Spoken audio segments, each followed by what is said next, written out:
দীর্ঘ 17 বছর পর আবারও পর্দায় মুখোমুখি হচ্ছেন অক্ষয় কুমার ও সাইফ আলী খান।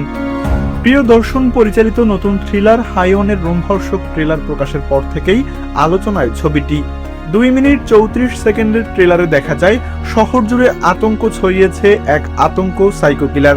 সেই খুনির চরিত্রেই দেখা গেছে অক্ষয়কে। তার চরিত্রটি পুরোপুরি অশুভ ও নির্মম। অক্ষয়ের মতে এমন সাইকোপ্যাথ চরিত্রে অভিনয়ের ইচ্ছা তার অনেক দিনের।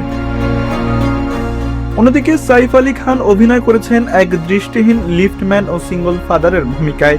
দুর্ঘটনাবশত ভয়ঙ্কর একটি ঘটনার একমাত্র সাক্ষী হয়ে যান তিনি।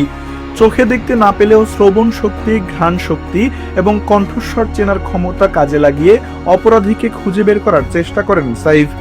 ট্রেলারে দুই চরিত্রের এই মুখোমুখি লড়াই দর্শকদের কৌতূহল বাড়িয়েছে।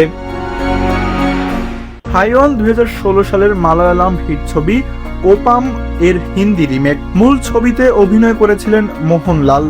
এতে আরও রয়েছেন বোমান ইরানি, সায়ামি খের, রাজপাল যাদব, শ্রিয়া পিলগাঁওকর ও শারিফ হাশমি।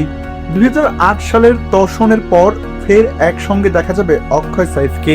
ছবিটি 11 সেপ্টেম্বর 2026 প্রেক্ষাগৃহে মুক্তির কথা রয়েছে।